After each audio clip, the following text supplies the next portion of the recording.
as we left off last time, 180 is now on a engine stand. Video today is going to be stripping it down a bit. Got a timing belt to put on it, change it over to the BAM charge air line and the BAM intake manifold. Both of them should make intercooler piping a little bit easier.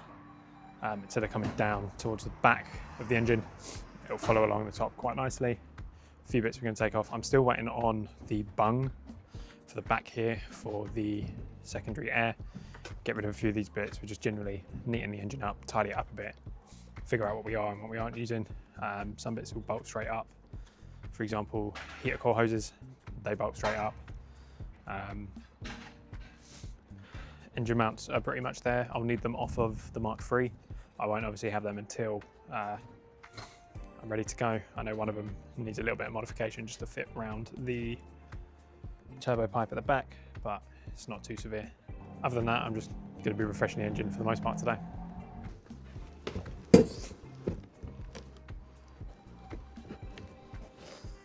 So as I said in the last video, this engine's not had a service in around 3 years.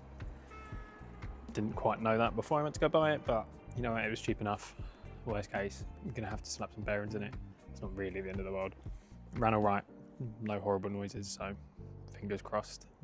Do the oil first, drain that out, take the filter off, see what we're working with, see if it's even worth continuing, or if I'm going to need to buy some bearings. So I'd recommend to anyone buying an engine for a swap or buying a car, probably shouldn't buy one that's missing 3 years of service history, but I apparently enjoy suffering. So we're off to an excellent start. Feels like that's going to need a helicoil. That won't come out, so. Threads on this are not good though.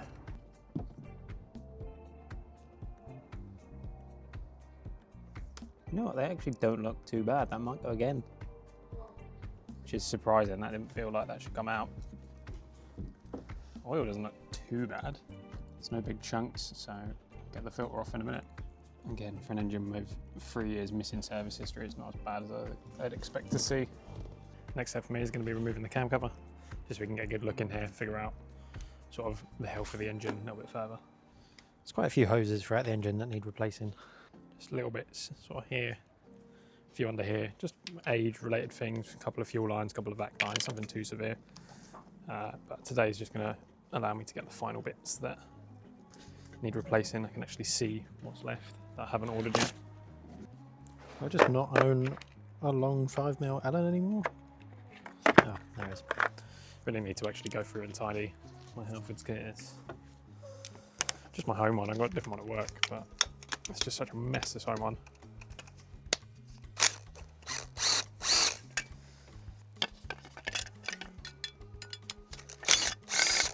So the way I like to remove old plugs especially, instead of going for the actual plug and breaking it, so I just always find it a little bit easier to get under.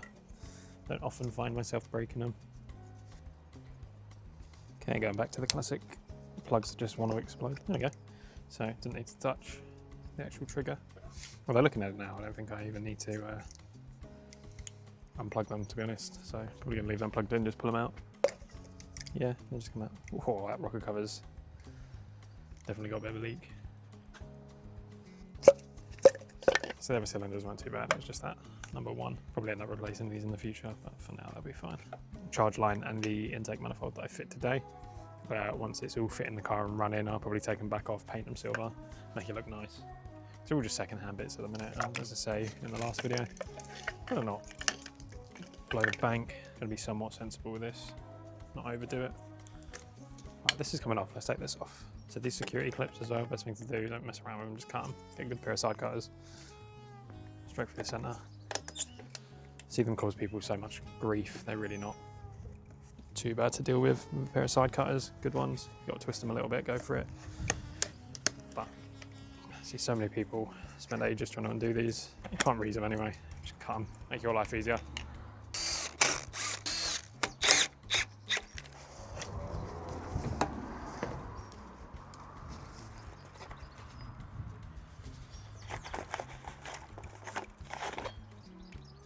So just for comparison, that's the pipe that just came off. This is the one that will be being fit, so it will sit along the top instead. Much neater. And then the intake will go the other way. So one boost pipe will come straight down the front, and then one will go straight down the front as well. Rather than trying to go under the timing case, trying to get it all tight into the frame rails, it's much easier to just go over, straight down. It looks nicer as well. It looks quite tidy. So if you see that's collapsed, where it should hold the clip. Shouldn't be the end of the world, I'm sure I can still secure it again, but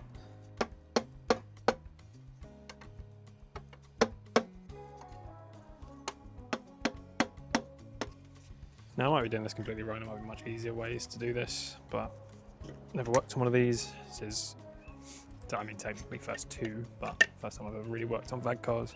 But if I can take a whole load of intake stuff off at once, then at least that's one bit. Seems like it doesn't want to budge though, which is odd. I'd love to know if I'm being a moron about this, or if they're normally this hard to take off.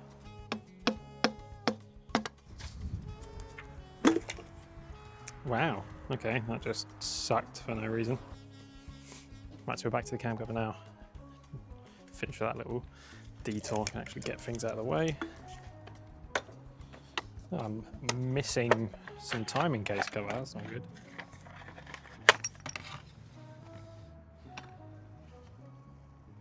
Problem for another day. This turns out to be like a French car, and all the cams are held in by the cam cover. I'm gonna be so sad. That'll be a really bad time.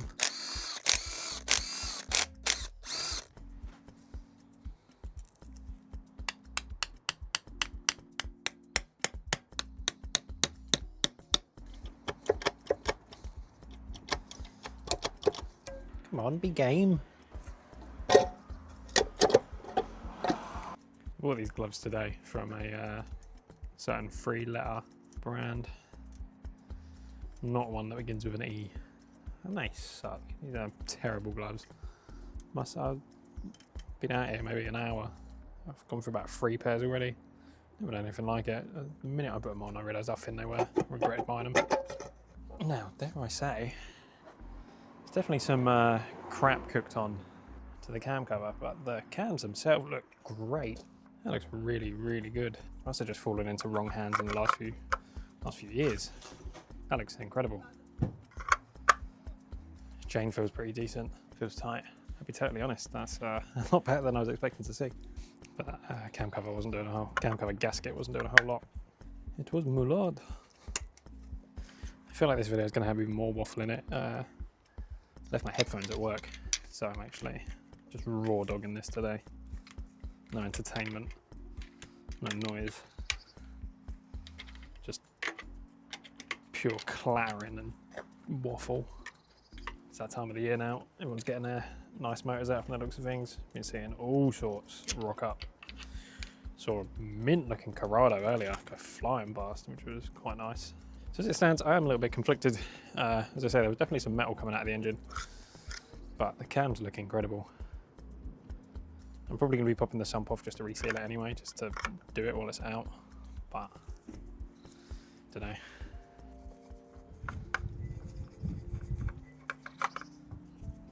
So this build is a bit of a weird one for me. I'm actually supposed to be saving money for a business. I'm looking to start out on my own, doing sort of some stuff like this, maybe some track car stuff. I'm quite into my track day stuff. I've got a Mark 7 Fiesta ST, hybrid turbo.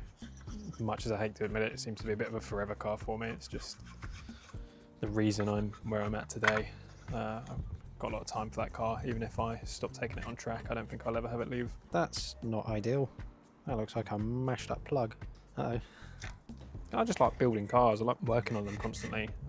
It's just something I'm absolutely obsessed with. So turn modifying into my day-to-day, that would be ideal. In fact, this is all coming off so quickly. It's nice as well. It means it's not baked on. Can't have done many miles. Guy said he just took it to golf and back. So I sourced a gearbox yesterday. Went out and got that. So I'm going to be using an 02J. It's come out of a Beetle. Gearbox code is JDJ. No idea what the ratios are. Couldn't really find any information on it. Probably be way too short for what I'm after. But you know what? It gets a box in the car. It gets the hydraulic clutch system all set up. And then worst case, if I want to put a diesel box in it in the future, I can. If I want to change the fifth in it, I can. Whereas I'm kind of bored of cleaning the cam cover now. Gonna make a start on the timing belt.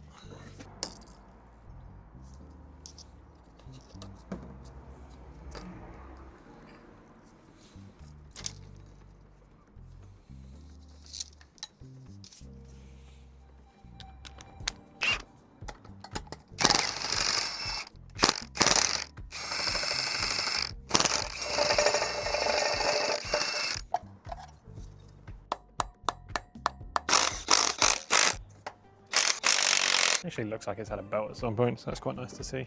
So unfortunately, I don't have that size. Oh, thank God for that. Right, that'll work. Okay, it's got good compression. Give it that. So if you know 180s, you've probably realised already that I'm a fool. Timing case marks are on the cam cover, so I will finish cleaning this up.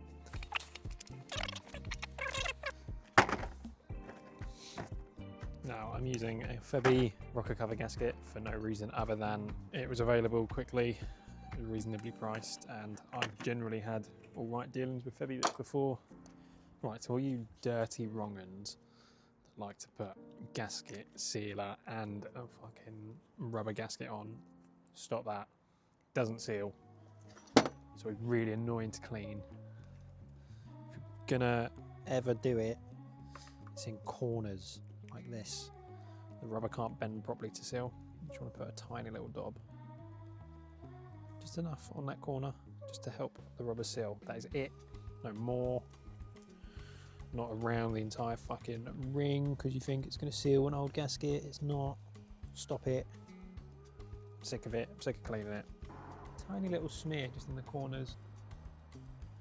Now I personally like to smear before I fit.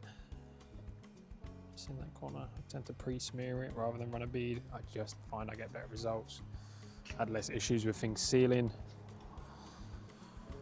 If you don't like it, okay. If you do like it, brilliant. That's just the way I do it. I've not had any issues doing it that way. I have had issues running beads and it leaking, so personally, that's the way I like to do it.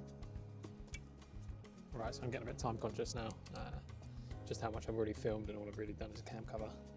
I'm going to do a time lapse from here, I think. I'm going to be following along technical diagrams.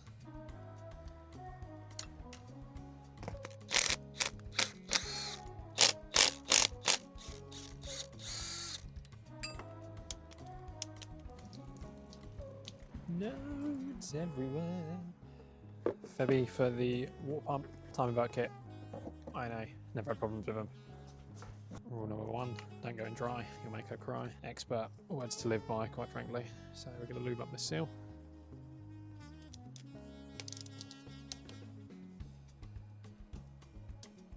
Timing belts can seem quite scary at first, especially if you've never done them before. This is a really nice one, you've only got one cam to worry about up at the top.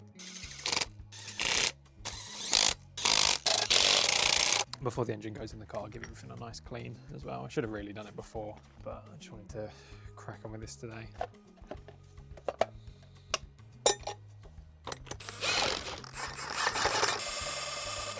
If you listen closely, you might hear my knees click, which is how I know what the correct torque spec is. It's normally a click of the knees, or if you let one loose. Pretty good indicators that something's tight. Right, so next step today is going to be removing the manifold, swapping it over to the BAM one that I mentioned earlier. It's been nice, I won't be crouched down like a hermit anymore. Actually be in the sun a little bit. Let's get that off, figure out what's coming with it. That one's already loose, we'll undo this. So I'm not entirely sure what pipe work I will be using, what pipe work I won't be using, so M8 Allen. Nice. Gonna keep the aircon pump on this car. I would like to retrofit it in the future. My car's not an AC car, but I've seen on eBay full heater boxes with the aircon in. So for now I'm gonna leave it in, as it's something I would like to try and fit. Yeah, that's very round. I'm like 99% sure I don't need any of that, so I really hope that's the case. Lexus IS200 with a really big wing. It sounds awful. Stop it. There's a boat anchor of an engine in there as well.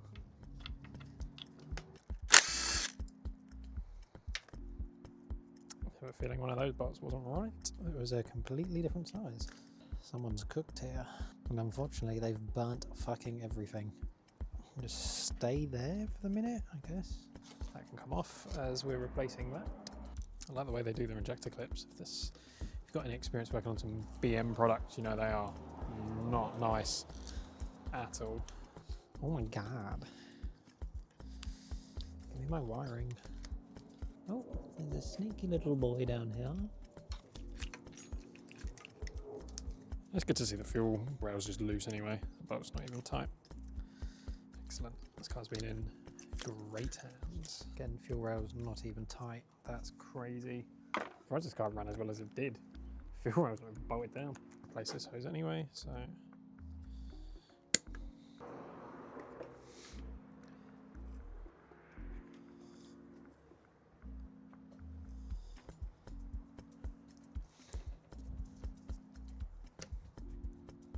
Come back to them. Just gonna hang them off to the side for now. Can at least get the inlet off. Right, so they're 10 mils. There we go. Here's the differences. This will be the bam one going on. You see it goes off one way. When I've just taken off, it comes out to the other. So that will just allow easier intercooler piping. Just need to reroute a few things. So it's here that's sort of no man's land for me. I need to figure out what goes to where, and then need to go through all of it anyway, as you see. There's quite a lot of splitting and cracking, so, but I needed to get it all off so I could see what needed replacing to begin with. I would love to spend loads of time, get it absolutely perfect, but again, I'd like to get this car done in time for summer. I'd like to keep getting videos out semi-regularly. There's obviously still a lot of work to be done. Got to convert the whole clutch system from cables to hydraulic and rods to cables. Now, as I'm sure you're aware, I have no sponsorships. I'm just using parts of brands that I've used before and have had either recommendations for or some success with. L-Ring, for example, I've been recommended from a machine shop that I've used. They used their head gaskets almost exclusively. I figure if they can make a good head gasket, they can probably make a good intake manifold gasket.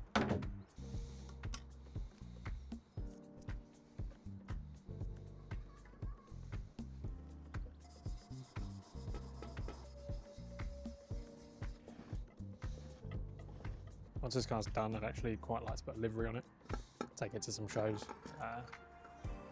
Got it in my head, I'd quite like a Marlboro inspired livery. However, instead of going for the classic red and white, do blue and white, as the other branding that I have so far uses blue and white.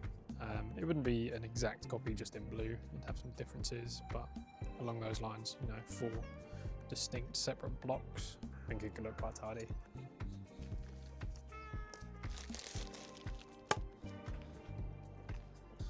Bit of that grey. There we go. A bit of grease, bit of lube.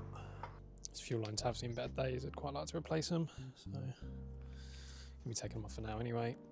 I need to figure out how I'm going to route the evap system, so I'm not going to throw anything away yet. Connectors, joiners, hoses are all good, because if I can use something to get a good shape, I can figure some things out from that. I actually just routed that wrong, so I just need to reroute it quickly.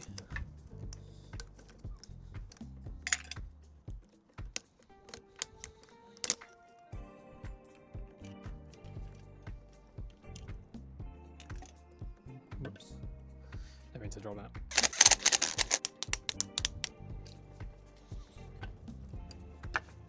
So this side of the engine is still quite a mess. I'm going to be removing the secondary air injection system. All it does is heat the cat up quicker when you first start the car. The reason I'm going to be deleting it, 1, it's big and bulky, and 2, I'm going to be using a sports cat anyway, which I'd argue a more modern sports cat from one of the top brands is going to heat up and just generally be more efficient than 20-year-old cat, or even older than the one at the Golf as well, so a 30-year-old cat in that aspect. So I'm not really too concerned with that. I think the car will overall be more efficient than it come out of the factory. I'm not going to be running a D-cat, I'm going to be running a sports cat just because I like to keep my cars legal. I'm thinking about cutting the flange off the TT exhaust. That flange down there, I plan to cut that off, see if I can make some sort of downpipe with a flexi. Will it work? Don't know. Do I want to have a go? Yeah, why not? So I will be removing obviously the pump here. That's going to be quite a bit off of the engine. I just need to work out all the vacuum pipe route ends, and it's something I've had a quick look into, but I wanted to actually have the engine stripped and know, because I need to compare where band stuff routes compared to where it's actually running on the engine currently. I'll get some diagrams out, do some drawings. I'll probably do that during the week. This engine's such a mess. I know, coming up for another video as well, this is going to be safe to cut, so I am just going to slice this now, as it helps in the future anyway. Just a little rubber joint holds them together, but as I say,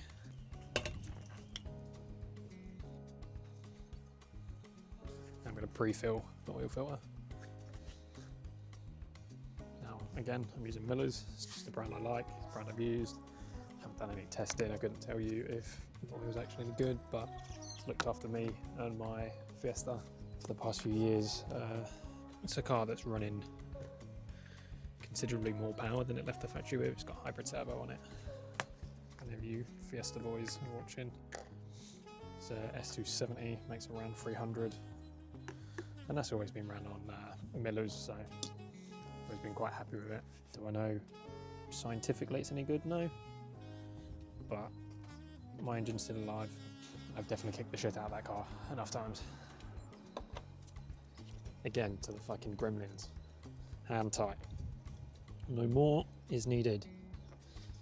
Crank it on with your hand as much as you like, but don't put a tool on it when tightening it. There is no need. It does not need to go that tight. I'm going to imagine this comes off.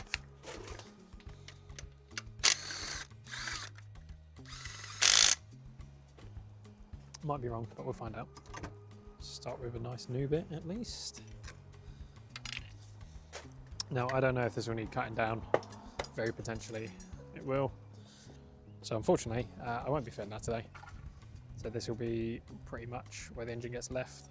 I will chuck the last bracket back on.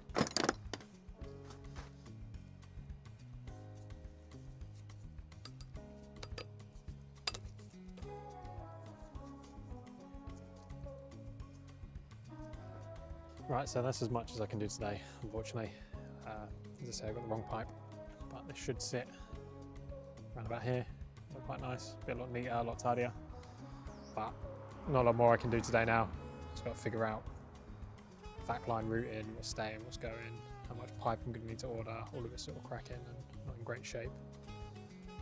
So a few more bits to order, but a pretty successful day. Belt's been done. Cam cover's been replaced, spark plugs been done, oil filter's been replaced. It's just starting to rain, so perfect timing. We've got the BAM inlet on, new dipstick tube because the old one was leaking. It's good. It'll just be a case of figuring out a few more things as I carry on going, but I'll do the research and hopefully carry on very soon.